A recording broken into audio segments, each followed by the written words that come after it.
dittatura, poi una guerra, l'olocausto, tanti morti, insomma, come succede nei momenti di crisi, la reazione positiva del popolo, di tutti coloro i quali combatterono, hanno fatto nascere questa democrazia nella quale viviamo.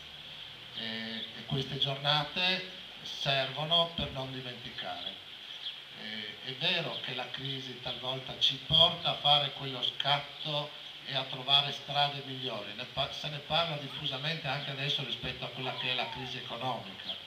Si dice che forse dalla crisi bisogna approfittare per riuscire a correggere gli errori del passato e dunque a fare meglio, ed è probabilmente anche vero, succede così. Tuttavia non possiamo pensare che ogni volta dobbiamo far produrre una crisi dolorosa per poi migliorare. E allora queste giornate servono a questo, perché succede che dopo aver vissuto si dimentica quello che è stato e quindi si dimenticano anche alcuni valori. E allora, per non dimenticare invece, per tenere viva l'importanza di quello che è avvenuto, del male che c'è stato e del bene che poi è arrivato, ci sono i momenti in cui ci si ferma a riflettere e a ricordare, altrimenti poi se ci si dimentica tutto passa in secondo piano e ahimè la crisi ritorna.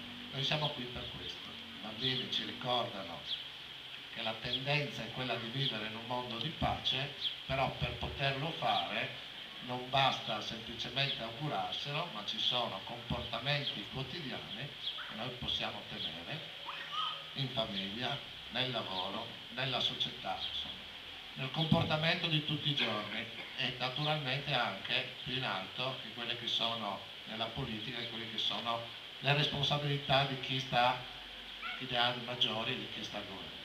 Questa giornata deve servire a questo, quindi a ricordare che la crisi c'è stata, che grazie a qualcuno è stata superata e cercare di evitare che torni, ma per farlo dobbiamo essere tutti consapevoli. Vi ringrazio di essere qui, di essere in tanti. Strasoldo risponde sempre in questo modo, questo è un segno positivo. Devo dire che anche a Cervignano da un po' di tempo c'è una partecipazione maggiore. Ecco, è importante che ci sia la partecipazione per quello che dicevo prima, perché è chiaro che se poi la gente non sente, quindi vuol dire che ha dimenticato e quindi la crisi può tornare. Invece bisogna sentire, partecipare e operare virtuosamente in questo modo. Grazie a tutti e buona domenica.